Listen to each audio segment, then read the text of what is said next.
जीवन में अगर खुश रहना है तो हमेशा जीवन को संतुलित बना के रखना चाहिए, नहीं तो हमारा जीवन नीरस और बेरंग हो जाता है। चलिए मैं आपको एक कहानी के माध्यम से सुनाती हूँ।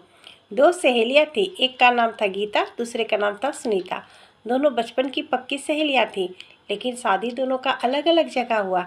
एक बार गीता सुनीता के शहर आई हुई थी, तभी उसकी नज़र सुनीता पर पड़ भी गई। दोनों मिलकर बहुत खुश हुई। तो गीता बोली, चलो हम लोग बैठकर कहीं बात करते हैं। तो इस पर सुनीता बोली, कहीं और क्यों, बगल में ही मेरा घर है, चलो साथ में बैठ के बात करते हैं, चाय नाश्ता भी करेंगे। फिर गीता सुनीता के घर चली गई। दोनों मिलकर बातें कर रही थी। तभी गीता सुनीता को कहती है, तुम अपने आप को क्या बना ली हो, तुम देखने में अजीब नहीं लग रही हो, बिल्कुल हाउसवाइफ बन गई हो। तो इस पर सुनीता बोलती है, क्या करूँ, पूरे घर की जिम्मेवारी मेरी है, बच्चों की जिम्मेवारी, इनकी जिम्मेवारी, सास ससुर की जिम्मेवारी, घर बाहर सब कुछ मुझे ही करना पड़ता है। मुझे तो थोड़ा भी फुर्सत ही नहीं मिलता कि मैं कुछ अपने बारे में सोच सकूं। तो कहती, नहीं, ऐसे नहीं जीवन जिया जाता है।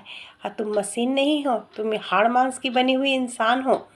तुम भी कुछ अपने लिए समय निकालो, वो काम करो जिसमें तुमको खुशी मिलती है। तो कहती, हाँ, मुझे तो पढ़ने और लिखने का बहुत शौक़ था।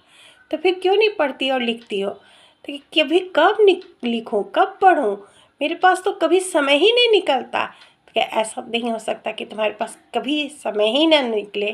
थोड़ा सा समय निकालो, तब तुम पढ़ो और लिखो और खुश रहोगी। तुमको खुशी प्रदान होगा वो काम करने में जो तुम बचपन से चाहती हो।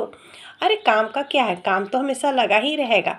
कुछ काम कुछ नज़रअंदाज करो और अपने लिए समय निकाला करो।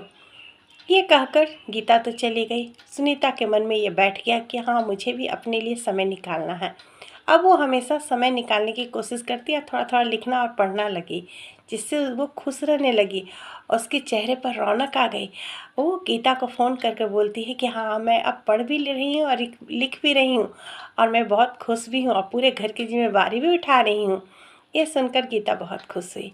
अगर मेरी ये कहानी पसंद आई हो तो लाइक और सब्सक्राइब कीजिएगा और आप सब भी खुश रहिएगा और वो काम कीजिएगा जिसमें आपको खुशी प्रदान हो।